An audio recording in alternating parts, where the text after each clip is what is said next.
Bienvenidos oyentes a un nuevo episodio de Cyber Podcast for You.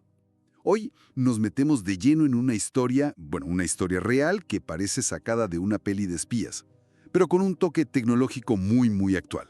Vamos a hablar de cómo unos hackers convirtieron simples teléfonos de oficina casi en cajeros automáticos y cómo le siguieron la pista durante años. Exacto. Es una historia que, te lleva desde una oficina cualquiera aparentemente normal hasta la lista de los cibercriminales más buscados del FBI. Pasando por Pakistán, Malasia, Estados Unidos, y todo empieza con algo tan cotidiano como, el teléfono. Suena increíble. Así que prepárense porque vamos a desgranar cómo funciona este tipo de fraude, el impacto millonario que tuvo, claro, y la persecución internacional que se montó. ¿Listos para analizar esto a fondo? Vamos a ello. A ver, empecemos por el principio, porque suena a ciencia ficción. ¿Cómo es posible que alguien use los teléfonos de una empresa para ganar dinero? Pues, aunque parezca mentira, no lo es tanto. Se llama fraude de centralita o, técnicamente, PBX hacking. Imagina una empresa como la de un testigo que aparece en los informes, un tal Adam Finch. Un día reciben una factura de teléfono, desorbitada. Hablamos de $24,000 más de lo normal. ¿$24,000? ¿Pero cómo? ¿De dónde salía eso? Pues la factura mostraba miles y miles de llamadas a números de tarificación adicional. Ya sabes, de esos que te cuestan un ojo de la cara por minuto. Y aquí viene lo importante. Lo crucial es que los hackers eran los dueños de esos números. Ah, claro. Básicamente, estaban usando los teléfonos de la empresa para llamarse a sí mismos y cobrar. Se lo llevaban calentito. Es increíble. La audacia. Pero, ¿cómo accedían esos teléfonos? ¿Tenían que entrar físicamente en la oficina o...? No necesariamente. Hay métodos más sutiles, la verdad. Uno, por ejemplo, implica aprovecharse de los buzones de voz. Si una empresa no ha cambiado la contraseña por defecto, que a menudo son los últimos 4 dígitos del número de teléfono, imagínate. ¿Me digas? ¿Tan simple? Sí. Entran al buzón, buscan la opción de desvío de llamadas y ¡zas!, la configuran para que todas las llamadas salientes vayan a sus números de pago. Qué sencillo y, a la vez, qué peligroso. Vaya agujero de seguridad. Y había otro método que mencionarán. Sí, había otro, un poco más técnico. Este aprovecha vulnerabilidades en los sistemas de telefonía por Internet, los VoIP, y sus gestores, las centralitas o PBX. Si una de estas centralitas, una PBX, no está bien asegurada y además es accesible desde Internet, un hacker puede encontrar su dirección IP. Ya veo por dónde vas. Y usarla para hacer llamadas como si estuviera sentado dentro de la oficina. Es como si encontraran una puerta trasera abierta en la red telefónica de la empresa, ¿no? Y a partir de ahí, barra libre para llamar a sus números caros. Exactamente. Y no lo hacen manualmente, claro. Usan sistemas automáticos, los llaman robodialers, para lanzar cientos, miles de llamadas. Acumulan minutos y minutos, generando facturas gigantescas para la pobre víctima.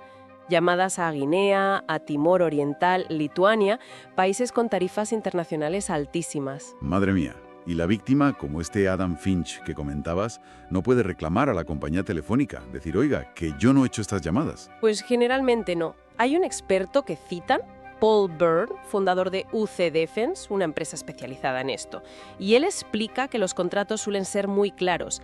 El cliente es responsable de las llamadas hechas desde su sistema.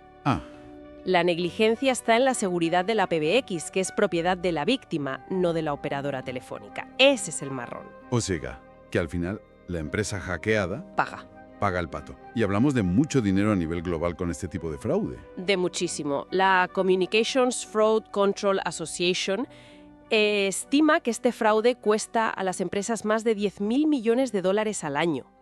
Una barbaridad. ¿10,000 millones? Es una locura. ¿Y la policía puede hacer algo? Me imagino que será complicado. Es muy complicado. Son delitos internacionales, muy técnicos. A menudo las fuerzas del orden no tienen los recursos específicos o la formación necesaria. Y encima, muchas empresas ni siquiera denuncian por miedo a la mala publicidad. Prefieren pagar y callar. Entiendo. Un panorama desolador. Pero a veces sí se investiga, ¿no? Porque has mencionado al FBI. Ellos empezaron a recopilar datos sobre estos ataques. ¿Cuándo fue? Alrededor de 2012, sí, por esas fechas, empezaron a ver patrones, a conectar los puntos. Y esos patrones les llevaron hasta dos nombres concretos, Farhan Nachad y Nur Azizuddin. Descubrieron que iban a volar a Kuala Lumpur, en Malasia. Tenían el chivatazo. ¿Y qué pasó allí? ¿Los pillaron? Pues el FBI alertó a Interpol. Y sí, los detuvieron en su hotel nada más llegar. Parecía una victoria clara, ¿no? Desde luego. Pero después de 60 días detenidos, el fiscal general de Malasia los liberó. Alegó problemas técnicos con la solicitud de extradición de Estados Unidos. No me lo puedo creer. Problemas técnicos. ¿Y se escaparon así sin más? Se esfumaron, huyeron inmediatamente a Pakistán. Y claro, al mes siguiente, el FBI ya los acusó formalmente en ausencia. Los metieron de cabeza en su lista de Cyber's Most Wanted, los más buscados del ciberespacio, y ofrecieron una recompensa de $50.000 por cada uno. 50.000 por cabeza. ¿Se sabe cuánto daño causaron específicamente ellos dos? El volumen de su operación. Pues la acusación del FBI es demoledora. Hablan de 13 millones de minutos fraudulentos. 13 millones. Desde unos 4.800 números o sistemas hackeados. Y las pérdidas estimadas que les atribuyen son de unos $50 millones. 50 millones. Las cifras marean. Y mencionan víctimas concretas en Nueva Jersey que perdieron sumas enormes. Una empresa $78.000, otra $83.000 y casi $400.000 el propio municipio de Parsippany Troy Hills, un ayuntamiento. Casi $500.000 un municipio. Es increíble el alcance. ¿Y cómo los atraparon al final en Pakistán? Si ya estaban allí. Aquí entra en juego la FIA, que es la Agencia Federal de Investigación de Pakistán, y su jefe de seguridad en ese momento, Mir Mazar Jabbar. Durante años no tuvieron pistas fiables, estaban un poco a ciegas, hasta que un buen día recibieron un soplo, el número de móvil de Udin. ¡Qué ironía! Hackers telefónicos de escala mundial, atrapados por su propio teléfono móvil. Totalmente irónico, sí. Rastrearon la señal GPS del móvil hasta una casa concreta en Karachi. Y el 14 de febrero de 2015, Jabbar y su equipo asaltaron la casa. ¿Y estaban allí? ¿Los dos? No solo estaba Udin, sino que también encontraron a Arshab, así que arrestaron a ambos en la misma operación. Luego se descubrió que Udin había estado invirtiendo la pasta, el dinero del fraude, en comprar unas 50 parcelas de terreno cerca de Karachi y también en varios negocios locales, blanqueando, vamos. Vaya final de película para una trama que es muy real. ¿Y qué pasó con ellos después? ¿Se sabe algo más? Según la información disponible cuando se documentó esta historia, seguían en prisión en Pakistán, esperando juicio allí. Entiendo, una historia fascinante desde luego, pero también da mucho que pensar, porque, vale, atraparon a estos dos, pero como decía ese experto Paul Byrne, hay miles más haciendo lo mismo. Efectivamente, el caso de Udin y Arshad es solo la punta del iceberg, lamentablemente. La clave aquí, y es algo que se repite en los análisis, es la prevención. La seguridad de los sistemas de comunicaciones, sobre todo VoIP y PBX, no es un lujo, es una necesidad crítica.